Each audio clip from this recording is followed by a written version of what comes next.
Hillbilly DVD reviews today. We're in the Christmas spirit. We are in the Christmas fucking spirit, man. We don't know what time of year you're watching this. Just pretend it's chilly December. Pretend the fucking mistletoe is hanging from the tree. The fucking music is playing. Everybody's happy. The Christmas lights are out. And the tree is put up. The presents are underneath. And we're going to review. First of all, just remember Santa's watching. Santa's waiting.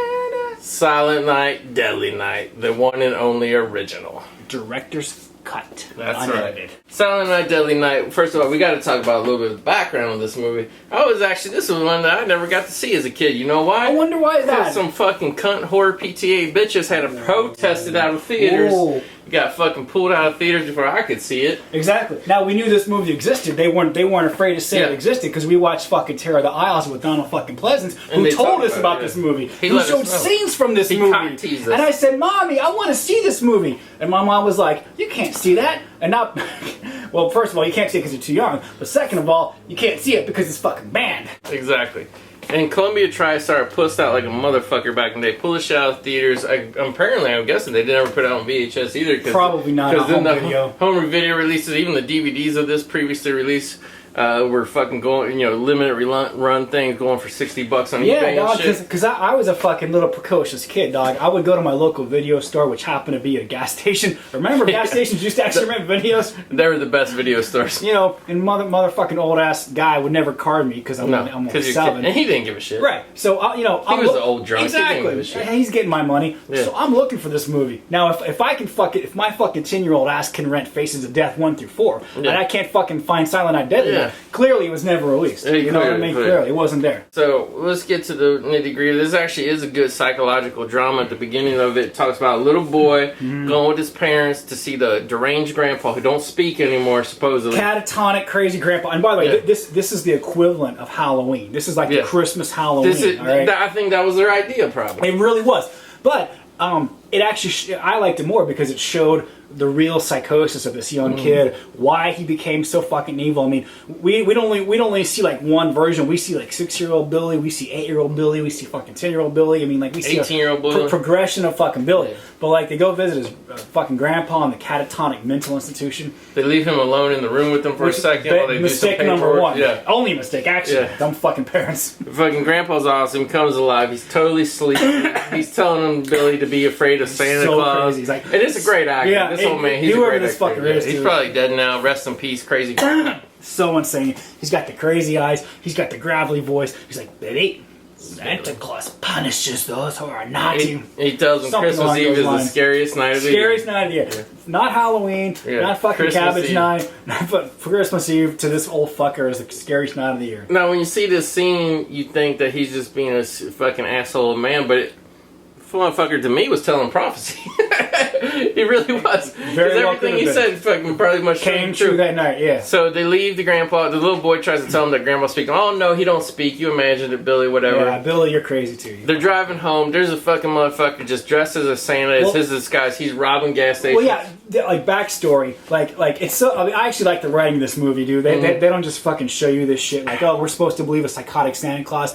First of all, we see this guy hold up a fucking gas station, liquor store, whatever. It's just a fucking typical heist. But he ends up shooting the fucking guy to death. For no reason. No reason. So he was a murderer. I mean, he was a robber, but he was also fucking murderer. He didn't care. He was killing everything. Took $30. So like you already set the story up as there's a fucking criminal out there dressed as Santa who has no problem shooting fucking people to death. Not at all. So anyway, driving home, just trying to make it home for Christmas Eve. That's all they want to do. And fucking, they see this Santa Claus robber motherfucker pulled down the side road. And he's like, "Help! I'm Santa Claus!" Down, Which who ain't gonna stop for Santa? Even I would probably stop for Santa Claus. Yeah, Santa Claus. So they stop, of course. And in fact, Billy was asleep, and Mommy's like, "We should wake Billy up. There's Santa Claus." Yeah, let him see Santa Claus. That was a number worst 2. mistake. Jesus Christ. So Santa Claus comes up to the he just shoots the dad who's driving the car. Yeah. Pulls the mom out. Cold Stone shoots her. Now he was gonna fucking rape Mom. Fucking rips her blouse open. But she was like fighting too much. And thank God that she fought back because she had a quick fucking death. I mean, He pulls the tits out and then he slices her throat. Billy sees us all. He jumped out of the car. Billy sees the whole fucking thing. He sees Billy run. He tries to find Billy. He's gonna fucking. But he's afraid he's gonna get caught. So finally he takes off. Yeah. Then we cut to an orphanage 4 years later. And by the way, this is like the first 5 minutes of the movie. We didn't give enough. This movie wastes no time. Run time is 86, 85. It's something short. Like that. Something short. And this is the director's cut, dog. 85 minutes for the director's cut with all the unedited shit still in. My goodness. So we cut to Billy. Now he's in an orphanage with his brother. Foster home. Fucking cunt ass nuns. Like just terrible. Fucking nuns. You all know the stereotype of nuns. They fucking whack your fucking knuckles. Fucking slap your dick. Yeah. These dick deprived fucking women are so fucking horny, and they have all this rage pent up in them that they're mean as fuck to these kids. And we're not sure, but Billy witnesses either a nun or an older kid at the orphanage getting banged by another kid. Someone's getting laid. So somebody's getting laid, and the nuns actually blame Billy for like seeing it happen. He gets punished for watching them. Why wouldn't he fucking? So obviously he's being told that sex is a bad idea. So he gets in his head that sex is bad, Christmas is bad, anything naughty is bad. Yeah. He gets so fucked up to everything is bad and punishable. Oh, they punish the shit out of this little fucking kid. Yeah, dude. So then we cut to how many years later? Billy's now 18 years old. He's just 18 years old. He's a fucking child still. There is one nice nun at the school, though. There is one nice nun. She tries to get him a job at Ira's Toys, which is, by the way, the fakest fucking toy store. Fakest toy store. But I love it. It's the fakest fucking toy store that they made for this movie. Just like some... It'd be like we try to tell you this was... this garage. And we try to tell you, like, this was a toy store. This is like a toy store. Like, we just put a Jabba the Hutt. There's a Jabba the Hutt right there. That's a toy store. That's a toy store. There's a fake price sticker right there. That's pretty much how fake it fucking is. It's so fake. But I actually wish it was real, because it's the only place that has Halloween costumes all year round. All year round, yeah, Batman, G.I. Joe, fucking Dracula, probably.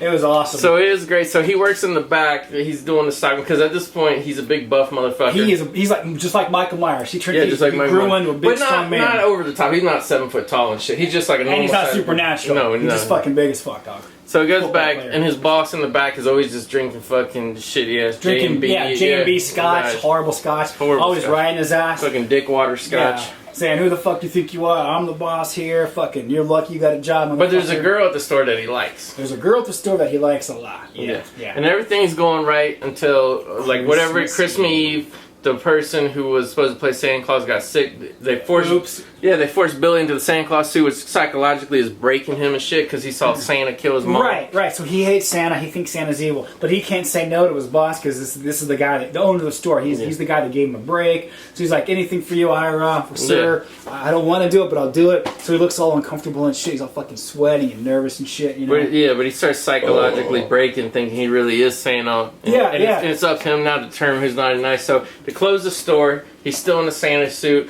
Fucking Ira just pulls out the fucking cheap boots too. The only employees are Ira, this old lady who maybe is a secretary or clerk, whatever. The girl that Billy likes. Yeah, and then the guy in charge of the warehouse in the back, the fucking asshole guy. Yeah. And that's it. And the young girl. Fuckers are dancing, throwing potato chips in their mouth, fucking drinking right in front of the Jabba the Hutt. Right, the whole movie takes place in front of Jabba the Hutt. That's so blasphemous.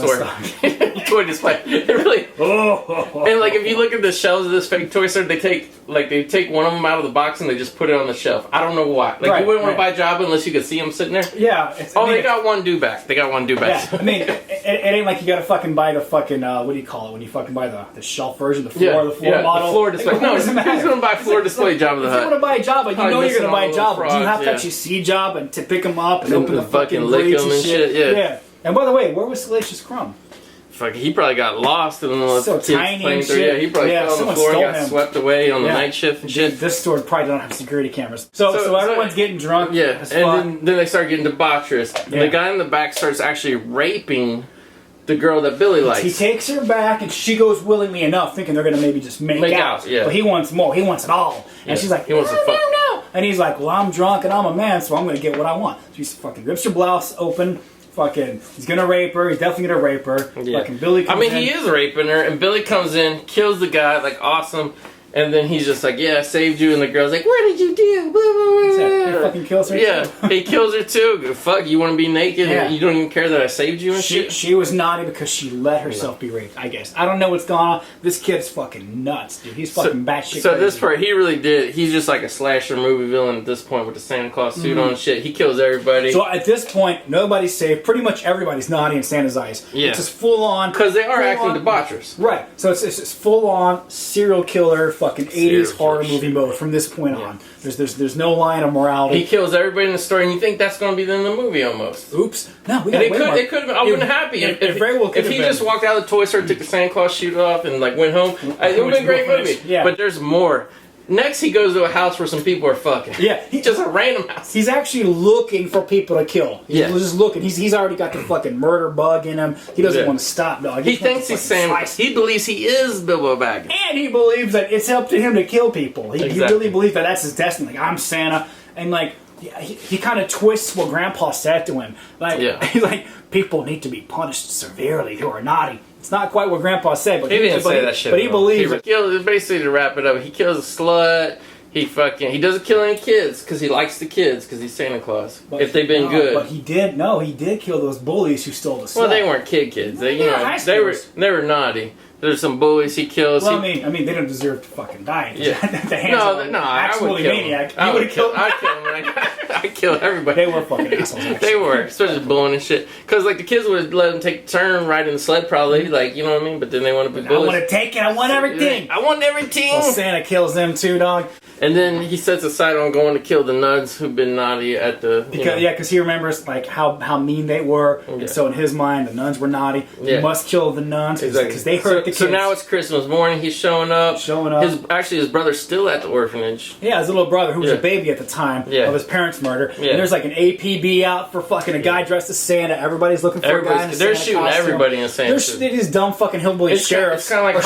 it's kind of like Halloween 2. I don't know if you remember Halloween 2. Like everybody that was wearing a Michael Myers mask, because they sold it at the fucking dime store. It's the same thing. If you see a hokey William Shatner, the cops was killing every 12-year-old kid with a mask on. Exactly. Same thing here. They're killing every Santa Claus. 30th anniversary edition. As a movie, I have to say, the hype. I don't know if this movie could have ever lived up to the hype, because I'm seriously, dog. I was waiting 30 years to see his shit. I've been waiting. Finally saw it last year.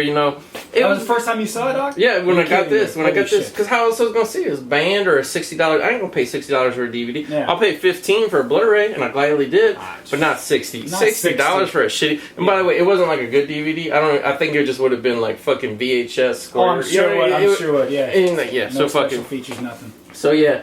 So it didn't quite live up to my expectations, but it's still a really good movie that I like a lot. Saturday Night Deadly Night, I want to give 7 out of 10.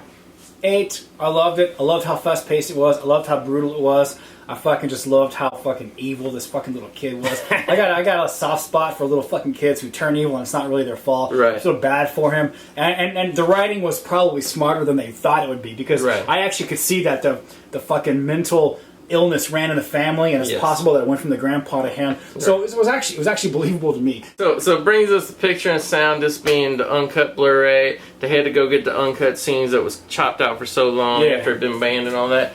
But here's the badness. Kind of like when you remember Highlander 2 had some VHS shit. But they got some VHS shit. And not only that, but they showed this in theaters with the VHS. I don't know how they got away with that. They did like a re-release last year. I don't know how they did that. But the VHS scenes... A lot of VHS. Now... What's interesting is not just the gory scene. You think, oh, it was cut, it was censored. It's just going to be all the gore. Regular-ass scenes. And there is some... people talking, There is some VHS gore scenes, but I'd say probably 80% of them are just talking scenes. Agreed. Or close-ups of someone's face reacting. Which, by the way, I understand they're trying to show the true version on that, but like, if it's just a scene of somebody's face, cut that shit out. Enough VHS. Don't even have it at all. Enough VHS. What? And even the regular parts that was regular Blu-ray quality, they weren't the best for an older movie. They looked okay. They looked okay, but they weren't the best. But it's so bad, they actually have to have a disclaimer, kind of like the FBI privacy warning. They tell you it's going to be shitty at the beginning of the movie, there is a fucking disclaimer, black background, red letters, that basically is begging for forgiveness. Just apologizing profusely. Like, listen, we know you just want to see uncut shit, so we'll give it to you, but there's a price to pay. Like, overly explaining why there's VHS quality and apologizing. It's like, all right, well, we get it, thank you. But let me tell you, I'm glad it's there because it's pretty unforgivable. It's pretty fucking bad. You see little scan lines. I don't know. It just looks funky, man. The VHS. It's very bad. Yeah. It's probably worse than VHS. Every time it's there, we just fucking stop the movie and call it. We just say VHS. We did a drinking game. VHS. So you all should do a drinking game every time you see VHS. Shout VHS and fucking drink like fucking crazy. Exactly. And you'll get drunk in no time, dog. Believe me. What's interesting, they went and they did a surround sound remaster. The surround sound was pretty good. I didn't have a problem with it. It sounded like some old kind of tinny bullshit, but it was okay. Even with the VHS, it was a good sound. It was. I don't know how they did that. They fucking, did it around the fucking VHS quality. So, like I said, with it being so uneven with some okay Blu-ray quality and this a VHS, I mean, it's just so uneven. I can only give it on picture sound a 5 out of 10. It was embarrassingly bad. Embarrassingly bad. Even with an apology, which was well deserved. Yeah. At the beginning of the movie. Yeah. I'm sorry, dog. And we're going to special features. Maybe this will give you more incentive if you got the DVD, maybe to pick this up. Because it has not just audio commentary, but new audio commentary with the writer Michael Hickey, composer Perry Botkin, editor / second unit director Michael Spence, and co-executive producer Scott J. Schneid. Can you believe how many of those fuckers I got together in a room who were part of this movie? I can't believe they're still alive. Because back then it wasn't kids, it was like some men that were doing some throwaway movies. But now they're all fucking geriatric senior citizens. They still wanted to get together, dog. And they got an audio interview with the director Charles E. Sellier Jr., poster and still gallery, and Santa's Stocking of Outrage. Oh, interesting. What the fuck is that? Have you seen that? No. Will you see that? I will later tonight.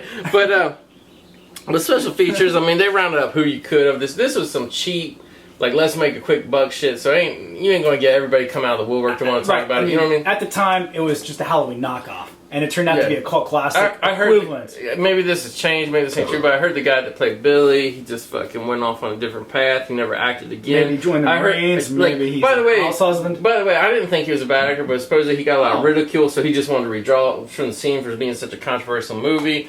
Billy, if you're out there, you did okay. You're okay, man. You're okay. It's just Santa Claus. It ain't like he was playing a murderous Jesus Christ. Exactly. I don't understand. It's not that blasphemous. Yeah. It's really not. I mean, like, back then, growing up in the 80s, and now it's 2015, we always thought that the 80s were always fucking dark and violent and shit and kind of scary. I had no idea that there was that much PC purity nonsense back then. Protesting. I really did not know that. Fucking, that's surprising to me, dude, that even in the fucking hard-ass 80s, people were protesting just because he's fucking Santa Claus. It's not Jesus Christ! And got it pulled from theaters. They won. They won. It was the equivalent of mad. You bitches won, but we won now. So special features, they did a good job. They got as many people as they could. Special features, I want to give fucking 6.5 out of 10. And I'll give it a 7. I thought it was great that they got all those old fuckers out of retirement. To gladly talk about it, you know. And you wax nostalgic. Yeah, and you really like Santa's Stocking of Outrage as well, don't you? I will when I see it tonight when we're drunk. So that's it for Silent Night, Deadly Night. Have a great Christmas. Have a great Hanukkah. Have a great New Year. Happy Easter. Happy St. Patty's Day. Happy everything. Never a bad time of year to see Silent Night. Happy Halloween. Because after all, it was in Terror in the Aisle, so it has to exist. It was. It's a real movie. Oh.